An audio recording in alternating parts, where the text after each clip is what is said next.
Hi అండి. యుద్ధం ముగిసింది అనుకున్నాం. కానీ పాకిస్తాన్ వంకర బుద్ధి కనబడుతూనే ఉంది రోజు రోజుకి. ఎందుకంటే యుద్ధ విరమణ చేసిన తర్వాత కూడా వాళ్ళైతే మళ్ళీ కవ్వింపు చర్యలైతే చేస్తూనే ఉన్నారు.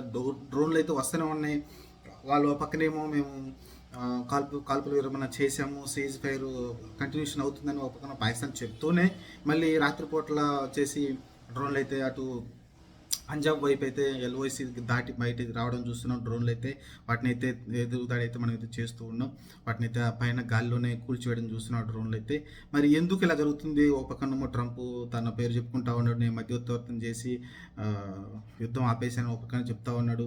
సరే, ఇవన్నీ జరుగుతున్న పరిణామాల మధ్య అయితే మరి స్ట్రాంగ్ కౌంటర్ అయితే ఇవ్వాల్సి ఉంటుంది. ఎందుకంటే యుద్ధం 5 గంటలు ఏదైతే మనం అనుకున్నాం కదా, మొన్న ఏదైతే యుద్ధం సీజ్ ఫైర్ అనుకున్నామో దాని తర్వాత వాళ్ళు వరుసగా మీరు చూస్తే ప్రతిరోజు ఏదో ఒక డ్రోన్ వస్తూనే ఉంది. ఈ డ్రోన్ మరి కలిసి ప్రభుత్వానికి, సైన్యానికి, ఏదైతే ఆర్మీ సైన్యానికి పంతన సరిగ్గా లేదా వాళ్ళకి పాకిస్తాన్లో. ఎందుకంటే సైన్యం తన సొంత నిర్ణయాలే తీసుకుంటూ ఉంటుంది. ఎందుకంటే గవర్నమెంట్తో సంబంధం లేకుండా యాక్చువల్గా ఆర్మీ అనేది గవర్నమెంట్ తోటి రెండు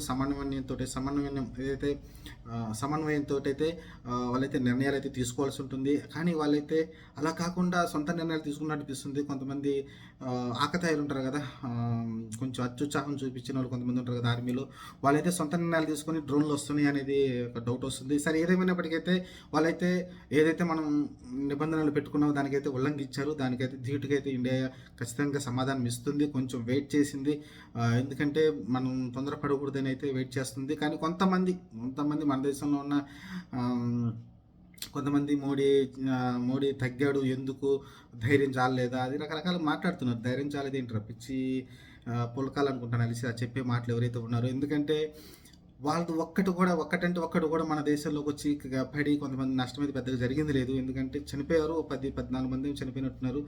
అది చిన్నది, ఇంత పెద్ద యుద్ధంలో అంత చిన్నది అది.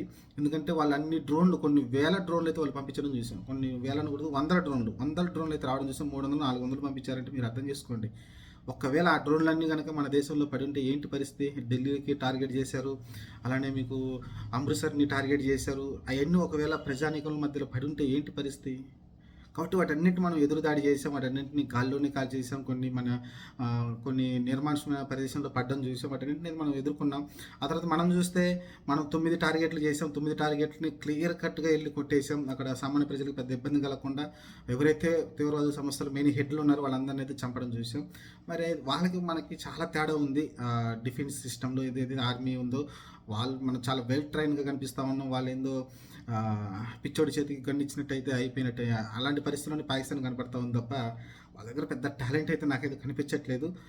అసలు మన దరిదాపుల్లో కూడా మన సైన్యానికి ధీటుగా దరిదాపుల్లో కూడా వాళ్ళైతే కనిపించట్లేదు. చూద్దాం. ప్రస్తుతానికైతే వాళ్ళైతే ఏదైతే సీజ్ ఫైర్ ఉల్లంఘనని దాటారో వాళ్ళు, దానికైతే ప్రతీకారం అయితే మళ్ళీ భారత్ ప్లాన్ చేస్తుంది. చూద్దాం ఏం జరగబోతుందో.